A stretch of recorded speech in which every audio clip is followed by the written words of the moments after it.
Recording कराएगा। Recording करेगा तू के माध्यम से देखते हैं कि नाबालिग लड़कियों की जिंदगी कैसे बर्बाद होती है। पापा हॉस्पिटल में परेशान होकर दाएं से बाएं की तरफ घूम रहे हैं और भगवान से प्रे कर रहे हैं कि उनका बेटा ही हो। हे भगवान, काश मेरा बेटा ही हो। तभी नर्स आती है और कहती है,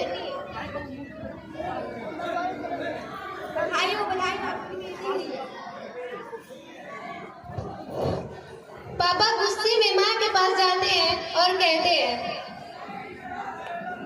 ये तुमने क्या किया शांति? मैंने तुमसे क्या कहा था मुझे लड़का चाहिए और तुमने क्या दिया? लड़की मैं कहाँ से लाऊंगा? इसके परवरिश के पैसे मैं कहाँ से लाऊंगा? इसके शादी के पैसे तुमने तो मेरे ऊपर बोझ ही पड़ा दिया। इसे फेंक दो, मार दो, कुछ मुझे कोई फर्क नहीं पड़ता। ऐसा मत बोलिए, बेटियां बोझ नहीं होती और हमारे घर तो बेटी हुई है और बेटी लक्ष्मी की रूप होती है और आप उसे मारने की बात कर रहे हैं। तुम्हें इसकी परवरिश करनी है तो करो, पर एक बार जान लेना इसका बाप इसके लिए मर चुका है। अब लड़की थोड़ी बड़ी हो जाती है और अपना एडमिशन करवाने के लिए अपने पापा के पास खेलती हुई आती है।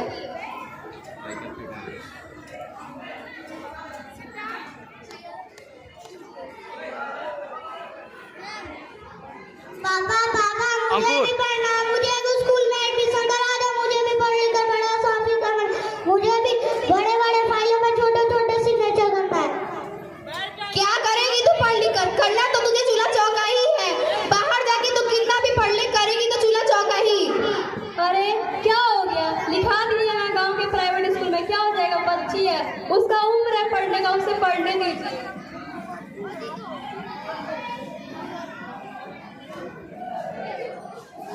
पापा सही बोल रहा है, मुझे नहीं पढ़ना, मैं अनपढ़ ही थी।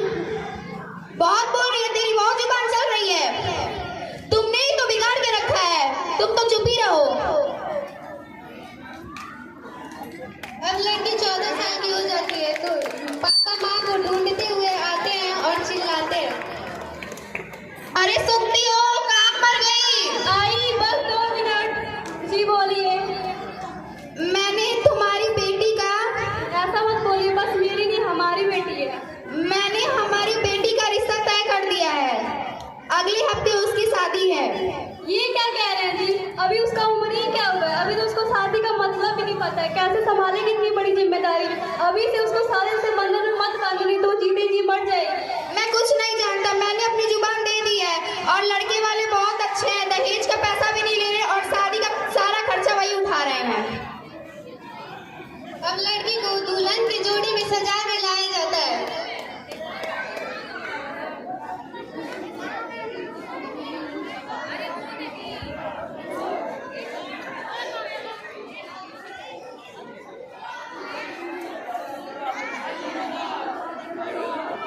बहुत लंबा प्रोग्राम बन रहा है, लंबा प्रोग्राम बा 3 मिनट होते हैं। उधर को यार किसी का आने के लिए इधर पंडित जी मंत्र पढ़ के विवाह संपन्न करवाएंगे।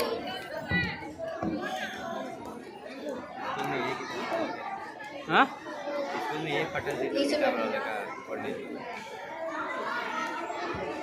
रखने वाला तब न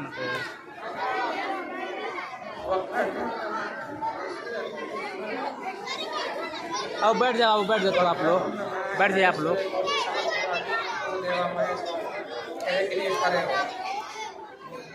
थोड़ा पहले बोलो तब ना सब खाता। ओम मंगलम भगवान विष्णु मंगलम मंगलम ओम ग्रेयम भागम यजामहे सुगंधिं पुष्टिवर्धनम् उर्वारुकमेव वन्दनानि च यमामितम्।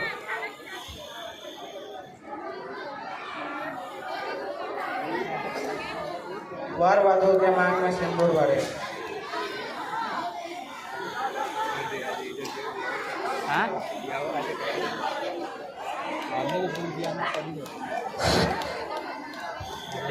कृपया जोरदार तालियां बजाते रहे। वार वादों के मंगलसूत्र पहने।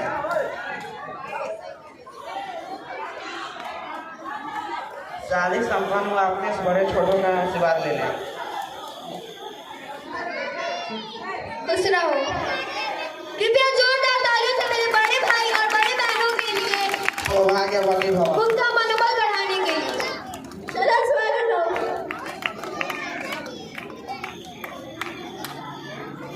अगले ही दिन सास और ससुर बातें करेंगे। अच्छा किया आपने अभी शादी करवा कर और उन्हें ये बात नहीं बताई कि हमारे बेटे को कैंसर है, वरना बहुत कुछ बिगाड़ सकता था। हमारे बेटे का कैंसर का आखिरी चरण चल रहा है, उसके पास वक्त बहुत कम है।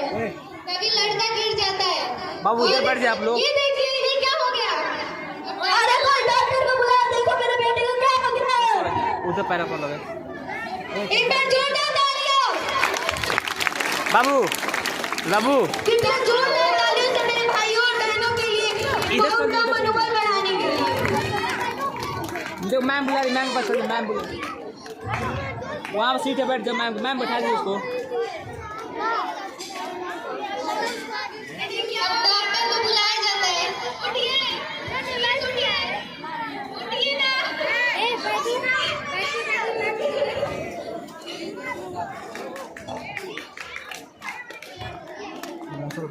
आज सॉरी क्या? अक्सर रोते हुए विलाप करते हैं और लड़की सदमे में और उसे विधवा के जोड़े में सजा कर लाया जाता है।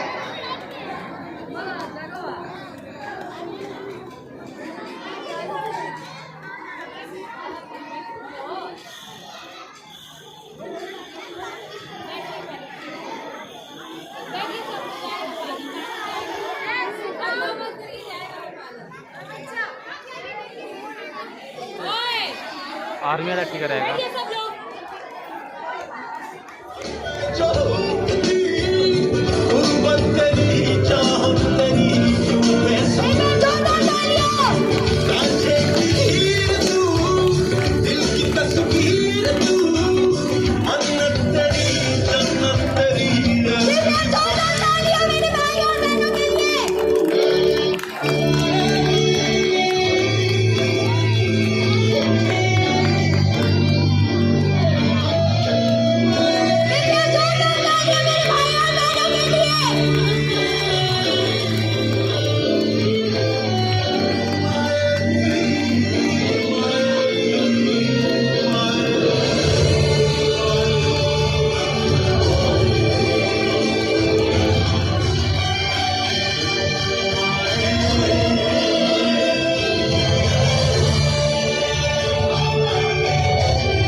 देखिए ना, क्या यही होती है हम बेटियों की जिंदगी?